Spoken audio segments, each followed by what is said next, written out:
Hi, I'm Tim, welcome to our channel, and thanks for logging on. Today we're discussing the Rolex Oyster Perpetual Submariner reference 116610. You can see this current generation stainless steel Rolex Submariner and purchase it on our website. Subscribe to our YouTube channel if you enjoy these videos, and please click on the card in the upper right hand corner of the screen at any time during this video to see our full sales listing for this watch, with additional accessories included in the sale, high resolution images for your desktop, and naturally complete pricing details for this Rolex Submariner 116610 in stainless steel. Now, though this watch has been with us going on 8 model years and frankly represents one of the most popular models from the most popular brand in watches, I was surprised to realize I didn't have a recent review of the watch on the channel. So here goes. It's been a long time coming. This is the Rolex that you imagine. A date, stainless steel, a rotating bezel, and that sacred name, Submariner. Now for some, it will raise the hairs on their arm and on the back of their neck. For others, it's the check in the box, the icon you've got to own if you're a Monuments man collecting one of each of the legends. You've got an Omega Speedmaster Professional, a Breitling Navitimer, a Patek Philippe Nautilus, you've got your Royal Oak Jumbo. Well, this is the Rolex that you've got to own. Even more than the Daytona, this watch is the face of the most famous brand from Geneva. Because while the Daytona is lately fashionable, the Sub never went out of style and has been essentially a hit since the first prototypes were seen in 1953. So how does the new watch wear? Well, you can see on my 16 centimeter circumference wrist, it's an easy match. 16 centimeters or less, I would say you could wear this watch on a wrist as small as 14 centimeters in circumference, as long as your wrist is more oval than round in profile. The watch is fairly slim at 12.6 millimeters thick. It's going to easily slide underneath a dress cuff, so you can wear it with a suit because of the sloped profile of the bezel. The bezel also doesn't have much of an outcropping, so it's hard to get a sleeve hung up on it. Now, there are 2 ways to measure the case. Lug to lug, that is case only, you're going to measure the watch 48 millimeters across the wrist. Now, if you were to measure it from solid end link to solid end link, which is the actual horizontal measurement across the wrist, it's a bit larger, but it's not huge. 51 millimeters is what you're going to find it measures with the solid end links of the bracelet, and with a few exceptions from Everest and Rubber Bee, most people are going to wear the watch on a bracelet rather than any kind of a strap. The bracelet is very hefty. With all solid center links, solid end links, and a full milled out clasp, today's stainless steel Rolex on a full bracelet feels like previous generation's full gold Rolex Submariner. This is an impressive piece. Now, let's talk a little bit first about the links themselves. Oyster, as you can see, as ever, all satin finished on the top. The only polished elements are on the absolute flanks. You really want to look at this one from the underside, because that's where you find out the most about it, the most that's relevant from an ergonomic standpoint. Broad channels between links ensure that the wrist can be aerated even on a hot day. It doesn't trap heat, sweat, moisture, grit, and because it does have those scalloped channels, it doesn't pinch skin or pull hair. Rolex has been doing this for a long time. They know how to make a comfortable bracelet, and they know how to make a very attractive clasp.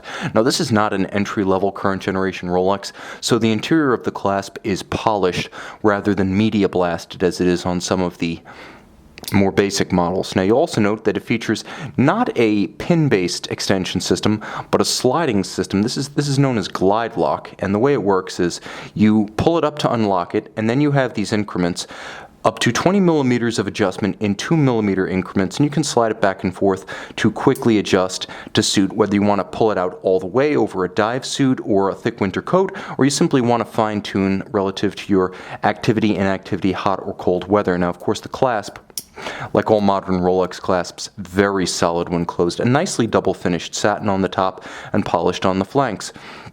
Solid end links, they do extend the watch across the wrist. 40 millimeters is a very nominal measurement for these super case Rolex watches, because the super case, which is more squared off and wider at the lugs, is technically the same measurement as the old 5-digit Submariner, but it does wear larger. It is bigger, it has a larger footprint, it is heftier. So take 40 with a grain of salt. Think of it as more of a 42 millimeter watch for practical purposes. The crown guard structure is massive. The case is simple but nicely made. Rolex not only makes its own alloys, so this is Rolex's own 904L steel, exceptionally corrosion resistant, but it also stamps its case, meaning that the actual construction of the case, which is not machined out, but stamped using Rolex's own equipment, it is extremely strong.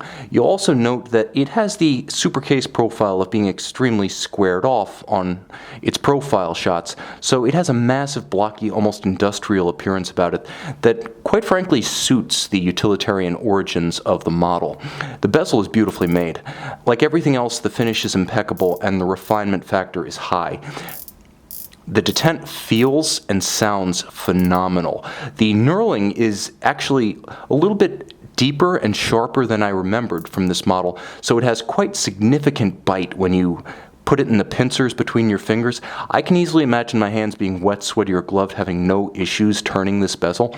Now, the Chroma insert is very hard. This is effectively, for practical purposes, as hard as the sapphire crystal. So if you remember the old anodized bezel inserts on conventional submariners from prior to the sub-C generations that debuted in 2008 and in steel 2010, well, this doesn't have any of that susceptibility to scratching. Chroma is very hard, and unless you truly smash it against a hard surface, it's going to look as good 5, 10, 15 years hence as it does today. All of the wells for indices and numerals, actually a platinum deposit inside the Chroma, so you're looking at platinum inside ceramic on a steel base.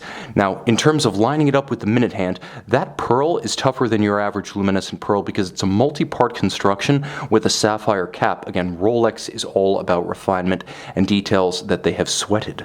The dial is all gloss with large applied white gold indices matching white gold hands at center. You can line up the minute hand with the bezel, and now you've got an impromptu 0 to 60 minute timing device. I find it very practical. You'll also note that the watch features a ton of text telling you what you've paid for. You have Rolex Oyster Perpetual Date Submariner. It's water resistant to 1,000 feet. It is a superlative chronometer officially certified. And while currently superlative chronometer does mean something objectively, Rolex is stating an accuracy range of -2 to +2 for watches built since the 2015 designation of that particular terminology as something more than marketing spiel. The reality is that any modern caliber 3135 powered 6-digit reference Rolex Submariner can easily be adjusted not just to the COSC standard to which all of them were certified, but to the newer +2 -2 standard. There is no mechanical difference inherent in the watches made before and after that term was assigned an actual tolerance. Now, what you're getting internally, protected to 300 meters thanks to a screw-down crown and a screwed-in caseback, is the Rolex caliber 3135, which, as I alluded, is a COSC certified Swiss chronometer. Rolex, for all examples of this watch, regardless of date of manufacture, cased up the movement and once again certified it as within the chronometer specifications as a fully cased watch. That is not universal through the industry.